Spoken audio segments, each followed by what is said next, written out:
Donald Trump jadi presiden sambil janjiin bakal utamakan kepentingan Amerika. Dia janji bakal bawa pulang lapangan kerja dan kurangin defisit perdagangan, terutama sama Cina. Trump ngelihat kemajuan ekonomi Cina sebagai ancaman buat dominasi Amerika. Dia percaya kalau dia pakai tarif dan tekan Cina, dia bisa paksa mereka buat ngalah. Pemerintahan Trump ngarep Cina bakal nyerah karena tekanan tarif. Mereka pikir ekonomi Cina yang ngandelin ekspor bakal kena dampaknya. Tapi, pemerintahan Trump nggak nyangka Cina sekuat itu. Perang dagang ini kayak judi, permainan ekonomi berisiko tinggi. Trump bertaruh pada kekuatan Amerika dan kelemahan Cina. Bukannya bikin Cina lemah, perang dagang ini malah tanpa sengaja nunjukin dan memperkuat Cina. Ini semua gara-gara salah paham soal kemampuan Cina dan salah perhitungan soal ekonomi global. Malah jadi bumerang, ngerugiin ekonomi AS dan memperkuat posisi Cina di dunia. Tahun 2018, pemerintahan Trump mulai nerapin serangkaian tarif impor dari Cina. Tarif ini ditujukan buat berbagai barang, mulai dari elektronik sampai mesin. Tujuannya sih buat lindungin pekerjaan dan industri Amerika dari persaingan Cina yang gak adil. Tarif ini malah punya dampak yang luas. Nganggu rantai pasokan global, dan naikin biaya buat bisnis dan konsumen. AS nuduh Cina nyuri kekayaan intelektual dan manipulasi mata uang. Tarif ini dianggap cara buat maksa Cina ubah kelakuannya. Cina nyangkal tuduhan ini, dan melihatnya sebagai usaha buat ngerem pertumbuhan ekonomi mereka. Pemerintah Cina balas dendam dengan nerapin tarif buat barang-barang AS. Perang dagang cepet banget jadi saling balas tarif. Hasilnya ekonomi jadi nggak pasti untuk waktu yang lama. Bisnis dan investor jadi khawatir sama situasi perdagangan yang nggak bisa ditebak. Pemerintahan Trump gak cuma pakai tarif, tapi juga nyerang perusahaan teknologi Cina tertentu. Huawei, perusahaan telekomunikasi raksasa, dan TikTok, platform media sosial populer, jadi sasaran utama. AS nuduh Huawei jadi ancaman keamanan nasional. Katanya ada hubungan sama pemerintah Cina. Mereka batasin akses Huawei ke teknologi AS, dan tekan sekutu buat ngelarang Huawei dari jaringan 5G mereka. TikTok juga kena masalah yang sama. Pemerintah AS ngancem mau ngelarang aplikasi ini. Katanya khawatir soal privasi data dan potensi pengaruh pemerintah Cina. Tindakan ini nunjukin strategi AS yang lebih luas buat nahan kemajuan teknologi Cina. Tapi, tindakan ini punya akibat yang gak diinginkan. Bukannya bikin Huawei lumpuh, sanksi AS malah bikin perusahaan ini makin cepet ngembangin teknologi sendiri. TikTok yang diancam bakal dilarang, malah makin gencar ekspansi globalnya.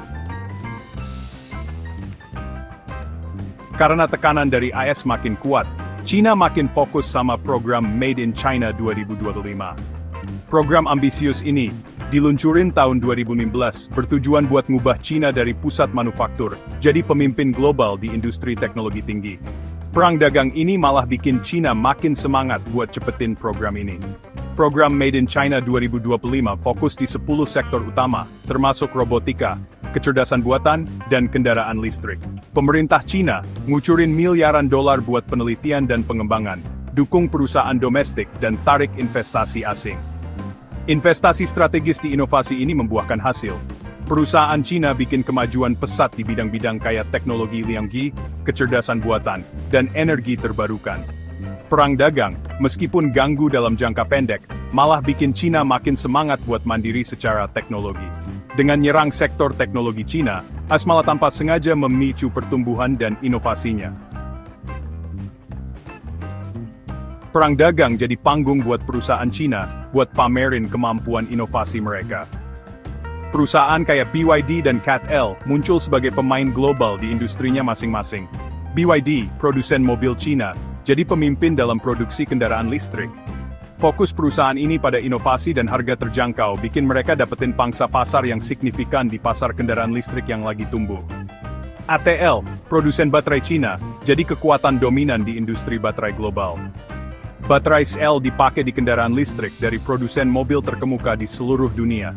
Kebangkitan BYD dan CATL nunjukin kemampuan Cina buat berinovasi dan jadi pemimpin di teknologi canggih. Keberhasilan perusahaan ini ngebuktiin kalau Cina bukan cuma peniru. Mereka buktiin kalau perusahaan Cina bisa bersaing dan menang di industri masa depan. Perang dagang terjadi barengan sama meningkatnya pengaruh Cina di panggung global. China manfaatin kekuatan ekonominya buat memperkuat hubungan sama negara-negara di seluruh dunia. Belt and Road Initiative, proyek infrastruktur besar-besaran, memperluas jaringan perdagangan China dan memperdalam hubungannya sama negara-negara di Asia, Afrika, dan Eropa. Pengaruh ekonomi China yang makin gede, bikin pengaruh geopolitiknya juga makin kuat. Negara-negara yang sebelumnya berpihak sama AS, mulai ngelihat China sebagai alternatif yang layak. Ironisnya, perang dagang malah mempercepat pergeseran dinamika kekuatan global ini. China keluar dari perang dagang sebagai pemain yang lebih percaya diri dan berpengaruh di panggung dunia. Sementara China berhasil melewati perang dagang dengan cukup baik, ekonomi AS malah kena dampak negatif yang gak disangka-sangka. Tarif, yang tujuannya buat lindungin pekerjaan Amerika, malah ngerugiin bisnis dan konsumen Amerika. Tarif naikin harga barang impor, bikin harga naik buat bisnis dan konsumen. Ini memicu inflasi dan ngurangin daya beli konsumen. Petani Amerika, yang sangat bergantung pada ekspor ke China, kena dampak paling parah dari perang dagang. Tarif balasan China nyerang produk pertanian Amerika, bikin ekspor turun drastis. Perang dagang ngerusak rantai pasokan global, bikin pasar jadi nggak stabil dan nggak pasti. Bisnis Amerika yang terbiasa sama alur perdagangan yang terprediksi, susah beradaptasi sama kenyataan baru ini.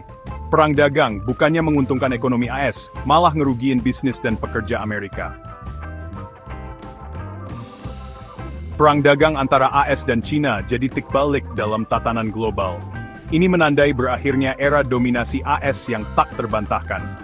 Kebangkitan China, ditambah sama kebijakan AS di bawah pemerintahan Trump yang lebih fokus ke dalam negeri, menciptakan ruang bagi dunia yang lebih multipolar.